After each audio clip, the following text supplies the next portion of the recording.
Hello student, are के classes में आपका स्वागत है। इस वीडियो के अंदर हम देखेंगे क्लास 12 का पॉलिटिकल साइंस का ये पहला चैप्टर है और एनसीईआरटी के हम क्वेश्चन आंसर देखेंगे, यानी इस बुक के हम क्वेश्चन आंसर डिस्कस करेंगे। ठीक है, तो पहला क्वेश्चन है, सोवियत अर्थव्यवस्था की प्रकृति वेब बारे में निम्नलिखित में कौन सा कथन गलत है। ठीक है, तो इसका आंसर है फर्स्ट, सेकंड, थर्ड इसका आंसर है। ठीक है, यानी गा, जनता को आर्थिक आज़ादी थी। ठीक है, तो इसका आंसर हो गया गा। अगला क्वेश्चन है, निम्नलिखित को काल क्रम के अनुसार सजाना है। ठीक है, काल क्रम के अनुसार सजाना है, तो पहले आएगा रूसी क्रांति। ठीक है, यानी कि पहला रूसी क्रांति आएगा, दूसरा आएगा अफगान संकट, फिर आएगा तीसरा आएगा बर्लिन दीवार का गिरना और चौथा आएगा सोवियत संकट का विघटन। ठीक है, समझ गए स्टूडेंट। अगला क्वेश्चन है, निम्नलिखित में से कौन सा सोवियत संघ के विघटन का परिणाम नहीं है। ठीक है, तो इसका आंसर है घा, मध्य पूर्व में संकट। ठीक है, ये इसका आंसर है। अगला क्वेश्चन क्या कह रहा है, निम्नलिखित में से मेल बिठाइए, यानी कि हमारे को मिलाना है, मैचिंग करना है। ठीक है, तो देखो पहला है क्या है, पहला है क्या, मिखाइल गोबाचेव। मिखाइल गोबाचेव क्या थे, ये सोवियत संघ के क्या थे, उत्तराधिकारी थे। ठीक है, दूसरा क्या है, शाक थेरेपी। शाक थेरेपी में आएगा सैन्य समझौता। ठीक है, तीसरा क्या है, रूस। रूस क्या था, सुधारों की शुरुआत। और चौथा क्या था, बोरिक यत्सेन आर्थिक मॉडल और वर्षा सैन्य समझौता। ठीक है, तो ये इसका आंसर है। ठीक है, सभी स्टूडेंट इसको मिला लें, खाली मैचिंग करना है और कुछ नहीं करना। ठीक है, बहुत आसान है। अब आता है रिक्त स्थानों की पूर्ति कीजिए। सोवियत राजनीतिक प्रणाली, ठीक है, ये क्या थी, ये समाजवाद पर आधारित थी। दूसरा है खा है, सोवियत संघ द्वारा बनाया गया सैन्य गठबंधन, उसको कहते हैं वारसा पैक्ट एक्ट। ठीक है, और तीसरे के अंदर आएगा क्या आएगा, तीसरे में आएगा समाजवादी यानी कम्युनिस्ट पार्टी का सोवियत राजनीतिक व्यवस्था पर क्या था, दबाव था। चौथे के अंदर आएगा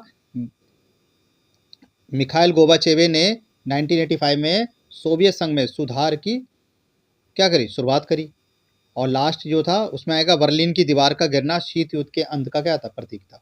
ठीक है, अगला क्वेश्चन है, सोवियत अर्थव्यवस्था को किस पूंजीवादी देश जैसे संयुक्त राज्य अमेरिका की अर्थव्यवस्था से अलग रखने वाले किन्हीं तीन विशेषताओं का जिक्र करो। ठीक है, तो नंबर 1 पे आप लिखोगे कि जो सोवियत अर्थव्यवस्था थी वो समाजवादी अर्थव्यवस्था पर आधारित थी। दूसरे पे लिखोगे आप सोवियत अर्थव्यवस्था योजनाबद्ध और राज्य के नियंत्रण में थी। तीसरा आप लिखोगे सोवियत अर्थव्यवस्था में भूमि और अन्य उत्पाद, ठीक है, संपदाओं पर आधारित थी। ठीक है, चौथा क्वेश्चन है, किन बातों के कारण गोबाचेवे सोवियत संघ में सुधार वेफ लिए बाध्य हुए। ठीक है, इसका उत्तर आप लिखोगे कि जो गोबाचेवे थे वो निम्नलिखित कारणों से सोवियत संघ में सुधार के लिए बाध्य हुए। पहला क्या था कि सोवियत संघ में धीरे धीरे नौकरशाही का प्रभाव बढ़ता जा रहा था और पूरी जो व्यवस्था थी नौकरशाही के शिकंजे में फंसती जा रही थी। इसके कारण सोवियत प्रणाली क्या थी, सत्तावादी होती जा रही थी और लोगों का जीवन कठिन होता जा रहा था। सेकंड में लिखोगे आप, सोवियत अर्थव्यवस्था में लोकतंत्र एवं विचार की अभिव्यक्ति की स्वतंत्रता नहीं रही थी और उनमें सुधार की आवश्यकता थी। तीसरे में आप लिखोगे कि सोवियत संघ में एक दल यानी कि साम्यवादी दल का प्रभुत्व था, यह दल किसी के लिए उत्तरदायी नहीं था। सोवियत संघ में 15 गणराज्य सम्मिलित थे, किंतु प्रत्येक विषय में रूस का प्रभाव था और रूस ही सभी प्रकार के निर्णय लेता था। इससे बाकी के गणराज्य स्वयं को क्या करते, अपमानित महसूस करते थे। चौथे में लिखोगे, सोवियत संघ ने खतरनाक हथियार बनाकर अमेरिका की बराबरी करी, किंतु धीरे धीरे सोवियत संघ को इसकी कीमत चुकानी पड़ी, क्योंकि सोवियत संघ ने हथियार बनाने का खर्चा काफ़ी था। इसके कारण सोवियत संघ धीरे धीरे क्या पिछड़ता चला गया तकनीक में। और पांचवा लिखोगे आप, सोवियत संघ राजनीतिक एवं आर्थिक तौर से पिछड़ गया, इसके कारण वह नागरिकों की सहायता नहीं कर पा रहा था, इसके कारण सोवियत संघ का विघटन हो गया। और सिक्स में लिखोगे, 1979 में अफगानिस्तान में सैन्य हस्तक्षेप के कारण सोवियत संघ की अर्थव्यवस्था और भी कमजोर हो गई, सोवियत संघ में निर्यात कम हो गया और आयात बढ़ गया। ठीक है, आठवां क्वेश्चन देखते हैं, भारत जैसे देशों के लिए सोवियत संघ के विघटन के क्या परिणाम हुए। ये क्वेश्चन इंपॉर्टेंट है। सोवियत संघ के विघटन के बाद विश्व राजनीति में महत्वपूर्ण परिवर्तन आया। सोवियत संघ के विघटन के बाद विश्व में अमेरिका ही महाशक्ति रह गया था। इसके कारण अमेरिका ने भारत जैसे विकासशील देशों को सभी प्रकार से प्रभावित करना शुरू कर दिया। अमेरिका विश्व में महाशक्ति थी, इसके कारण भारत जैसे विकासशील देश को यह मजबूरी थी कि वह विकास के लिए अमेरिका के साथ चले।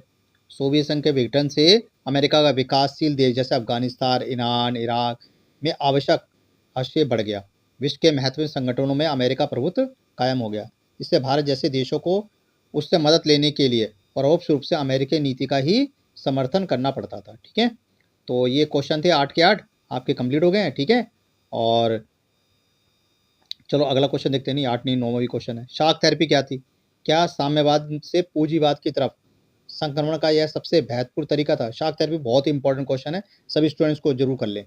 सोवियत संघ के पतन के बाद रूस, पूर्वीय यूरोप और मध्य एशिया के देशों में साम्यवाद से पूंजीवाद की ओर संक्रमण के लिए एक विशेष मॉडल अपनाया गया। यानी शाक थेरेपी एक ऐसा मॉडल था जिसका आघात पहुंचाकर उपचार करना था।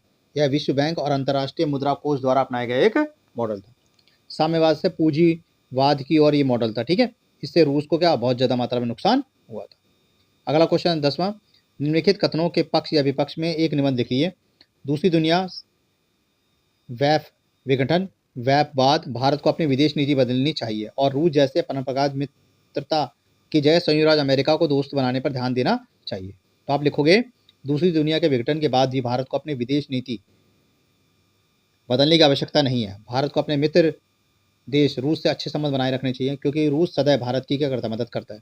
किंतु अमेरिका के विषय में बात नहीं की जा सकती कि वह आगे चलकर भारत का साथ देगा नहीं या नहीं देगा। अतः आवश्यकता यह है कि भारत अपने राष्ट्र हितों के अनुसार अमेरिका से संबंध बनाए रखे और रूस से भी अच्छे संबंध बनाकर रखे। ठीक है, समझ गए स्टूडेंट? तो ये आपका चैप्टर पूरी तरीके से खत्म हो गया है और इसके जितने भी क्वेश्चन थे वो हमने कर लिए हैं। ठीक है, ये चैप्टर आपका फर्स्ट था। ठीक है, नई बुक का। ठीक है, न्यू बुक का ये चैप्टर फर्स्ट था और ये एनसीईआरटी के क्वेश्चन है, यानी इस बुक के सारे एनसीईआरटी के क्वेश्चन है। ठीक है, तो आप इसको कर लो और जल्दी ही मैं क्या करूँगा, नेक्स्ट वीडियो भी डाल दूंगा। ठीक है, तो मिलते हैं नेक्स्ट वीडियो में। Bye bye.